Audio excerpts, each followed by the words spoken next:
వాళ్ళు తెచ్చుకున్న పరిస్థితులే. మనం విత్తనం లేటుగా నాటితే మొక్క కొద్దిగా లేటుగానే వస్తుంది, కోతకు చాలా లేటుగానే వస్తుంది. వ్యవసాయంలో మనం అది చూస్తూనే ఉంటాం. ఇక్కడ కూడా అంతే, కావాలని దీన్ని అంతగా ఒక రకంగా నానుస్తూ వచ్చినారు. ఒక 3-4 రోజుల కింద ఒక ఇంటర్వ్యూలో నేను చెప్పినాను ఏమని, ముఖ్యమంత్రికి ఉన్న రిపోర్ట్స్ ప్రకారం, ఇంటెలిజెన్స్ రిపోర్ట్స్ ప్రకారము రాష్ట్రంలో ఇప్పుడున్న పరిస్థితి ముఖ్యంగా ఏంటంటే, ఈ రైతు భరోసాకి, రైతు బంధు కోసం అతను నిధులు ఇచ్చి ఏదైతే విడుదల చేశాడో దాన్ని రైతులు మర్చిపోయారు. ఇప్పుడు రైతులకు ఇంపార్టెంట్ సమస్య ఏంది అని అంటే ఎరువులు, తర్వాత ఈ అకాల అంటే ఈ వర్షాల వల్ల, అతి వర్షాల వల్ల పంట నష్టపోయిన వ్యవహారం. వీటికి ఏ రకమైన రిలీఫ్ లేక చాలా రైతాంగం మొత్తం ఇవాళ రోడ్ల మీద కూర్చొని ఉన్నారు, బైఠాయించి ఉన్నారు. అన్ని విషయాలు మర్చిపోతున్నాయి. ఆయన ఇంట్లోంచి ఇచ్చినాడా, ఆయన గతంలో కేసీఆర్ ఇచ్చినవే కదా, ఓ 2,000 అదనంగా ఇచ్చినాడు, మధ్యలో ఎగ్గొట్టినాడు కదా, మాకేం మేలు జరిగింది అని రైతులు ఎదురు ప్రశ్నలు వేస్తున్నారు. మంత్రులు గాని, కాంగ్రెస్ ప్రజాప్రతినిధులు ఎవ్వరూ ఈనాడు ప్రజల దగ్గరికి పోయే పరిస్థితి లేదు. కాబట్టి under political expediency only the government is thinking about postponement of the election. It is possible if they write if they give a petition before the High Court saying that we are bound to have conducted the election by 30th September, but on account of these circumstances we are not able to do so. In addition to that, state was under severe cyclonic storms and other things. Heavy rains ఉండినాయి, రైతులు చాలా నష్టపోయారు. ఈ పరిస్థితులలో elections conduct చేయడం సజావుగా సాధ్యం కాదు అనేటువంటి రిక్వెస్ట్ చేస్తే టైం డెఫినెట్ గా ఇస్తారు.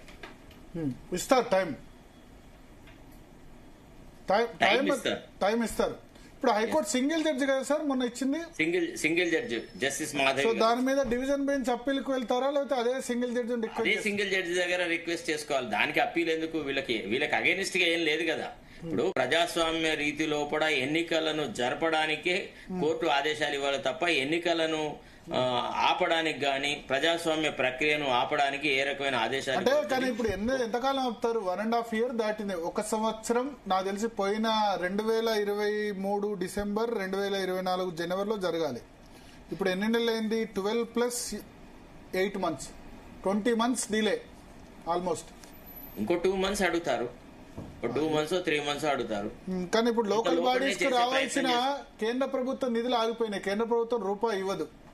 సరేనండి, కేంద్ర ప్రభుత్వ నిధులు ఇవాళ నిన్న ఆగిపోలేదు కదా. గవర్నమెంట్ వచ్చిన తర్వాతనే వాళ్ళకి అనుకూలమైన వాతావరణం ఉండే వాళ్ళు తలుచుకుంటే అసెంబ్లీ ఎన్నికల నుంచి పంచాయతీ మన పార్లమెంట్ ఎలక్షన్స్ మధ్యలోనే పెట్టుకుంటే వాతావరణం వాళ్ళకు పూర్తిగా అనుకూలంగా ఉండే. కానీ ముఖ్యమంత్రి కార్యక్రమాలను ఇతరత్రంగా ఉన్నాయి కదా. ఏదంటే ప్రతిపక్షాల మీద దుమ్మెత్తిపోయాలి, తర్వాత వైట్ పేపర్లు రిలీజ్ చేయాలి, గత ప్రభుత్వం అంతా దోచుకుపోయిందని చూపెట్ట. అంటే తాను ఇచ్చినటువంటి, అంటే ఏదైతే కాంగ్రెస్ తన అభయహస్తం ద్వారా ఇచ్చినటువంటి వాగ్దానాలు ఏవైతే ఉన్నాయో వాటిని అమలు పరచలేము, అన్నిటికీ సరిపడైన నిధులు లేవు అనే విషయాన్ని గుర్తెరిగే ఏదో కారణంతో ఒక నెపాన్ని వెతుక్కుంటూ వచ్చినారు. దాని పర్యవసానం ఏం జరిగింది అంటే ప్రజల్లో ఒక తీవ్రమైన అసంతృప్తి మొదలైంది. ఎందుకంటే సీజన్ స్టార్ట్ కాగానే టెన్షన్ గా డబ్బులు తీసుకునే రైతాంగానికి సడన్ గా రైతు బంధు నిధులు రాలేదు అనేటప్పటికీ వాళ్ళ కొంత మనోవేదనకు గురైనారు. చాలా కష్టాలు పడ్డారు రైతులు, ముఖ్యంగా సన్న చిన్నకారు రైతులు. ఇప్పుడు మీ ఉద్దేశంలో ఓన్లీ యూరియా దొరకలేదు కాబట్టి వాయిదా వేస్తున్నారు అంటున్నారా మీరు? యూరియా కూడా one of the factors. Urea is one of the factors. అంటే ఎన్నో కారణాలున్నాయి. బీసీలలో కూడా చాలా తీవ్ర అసంతృప్తి ఉంది. ప్రభుత్వం ఒక రచ్చ చేసింది, మా రిజర్వేషన్స్ ని ఒక అనవసరమైన సమస్యలాగా జటిలం చేసింది. సమస్య సాల్వ్ చేయడానికి ఎంతో మంది బీసీలకు సంబంధించిన మేధావులు గాని, మధ్యస్థంగా ఉండేటువంటి వాళ్ళు గాని ఇచ్చిన సలహాలను పెడచెవిన పట్టింది, తప్పుడు విధానాల్లో పోయింది అనే భావన ఈనాడు బీసీ ప్రజానీకంలో కూడా ఉంది. నిజానికైతే నేను ఎప్పుడో చెప్పినాను ఈ పద్ధతి, ఈ రకంగా చెయ్యండి, జీవో ఇవ్వండి, అన్ని రెడీ పెట్టుకుని పంచాయతీ ఎలక్షన్లకు పోతే బాగానే ఉంటుంది అనే మాట చెప్పినాను. సరే, గెలిపోవటంలో సంగతి దేవుడెరిగే. కానీ ప్రభుత్వానికి చిత్తశుద్ధి, అంటే ఎన్నికలను ఎదుర్కోవాలి, తమను ఎన్నుకున్న ప్రజానీకం దగ్గరికి తామే పోవడానికి ప్రభుత్వం జంకుతుంది అంటే వాళ్ళ అంతరాత్మలోనే వాళ్ళని గోకుతుంది. అంటే మా పరిపాలన సజావుగా సాగట్లేదు, మా పరిపాలనకు ప్రజల ఆమోదం లేదు, గ్రామీణ ప్రాంతాల్లో మాకు వ్యతిరేకత ఉంది అనే భావన ఈనాడు ప్రభుత్వంలో ఉంది. అందుకే ఈ ఎన్నికలను వాయిదా వేయడం అనేది. అంటే శరత్ గారు, ఇప్పుడు బీసీలకు 42% రిజర్వేషన్ ఇవ్వాలని సర్కార్ చెప్తోంది కదా, అంటే మరి ఈ బిల్లులు ఇంకా రాష్ట్రపతి గవర్నర్ వద్ద పెండింగ్ లో ఉన్నాయి కదా, ఇంకా మరింత సమయం కోరే, అంటే మరి ఇంకా సమయం కోరుతున్నారు ఎన్నికలు వాయిదా వేయడం అంటే ఈ చట్ట సవరణ కరెక్టేనా? చట్టపరంగా ఇది కరెక్ట్ అనుకోవచ్చు అసలు? చూడు తల్లి, ఒక విషయం చెప్పన్నా, చిత్తశుద్ధి ఉంటే, నిజాయితీ ఉంటే ఇంత సమయం పట్టకపోతుండే. హైకోర్టు ఇచ్చిన గడువు లోపల అన్ని కార్యక్రమాలు సాధించుకొని పంచాయతీ ఎన్నికలు సెప్టెంబర్ 30 లోపల జరిపే అవకాశం ఉండే. కానీ ముఖ్యమంత్రి యొక్క ప్రయారిటీస్ చాలా డిఫరెంట్ గా ఉన్నాయి. ముఖ్యమంత్రి ప్రతి దాంట్లో రాజకీయం చేస్తా ఉన్నాడు, ప్రతి దాన్ని రాజకీయ ప్రయోజనాలకు వాడుకున్నాడు. తర్వాత ఒక సయోధ్య లేదమ్మా. ప్రజాస్వామ్యంలో ఎట్లుంటుంది, ప్రతిపక్షాలతో ఒక చర్చ జరపాలి, ఒక ఆల్ పార్టీ మీటింగ్ పెట్టుకోవాలి. హైకోర్టు ఈ ఆదేశం ఇచ్చింది, ఈ రకమైన సమస్యలు మనకున్నాయి, మనం దీన్ని ఎట్లా ముందుకెళ్దాం, ఏ రకంగా మీరు మాకు సహకరిస్తారు, మనం అందరం కలిసి ఒక నిర్ణయం తీసుకుందాం. బీసీల యొక్క సంక్షేమం అంటే ఒక్క అధికార పార్టీదే కాదు కదా, అన్ని ప్రతిపక్షాల పార్టీది.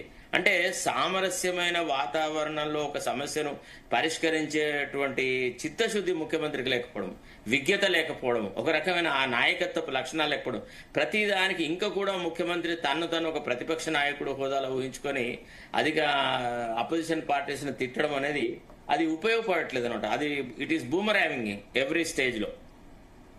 అంటే రాజ్యాంగం ప్రకారం రిజర్వేషన్లు అమలు చేయడానికి పరిమితులు ఉన్నాయి కదా, 50% లిమిట్ క్రాస్ అయితే సుప్రీంకోర్టు తీర్పుల ప్రకారం అసలు ఇది లీగల్ గా వర్తిస్తుందా? అది కాదమ్మా, ఉన్న అసెంబ్లీని ప్రోరోగ్ చేసి ఆర్డినెన్స్ తీసుకువచ్చినాడు, ఒక ఆర్టిఫిషియల్ నెసెసిటీని క్రియేట్ చేసినాడు. అది అవసరమా? ఈ బిల్లును అప్పుడే పెడితే అయిపోతుండే కదా.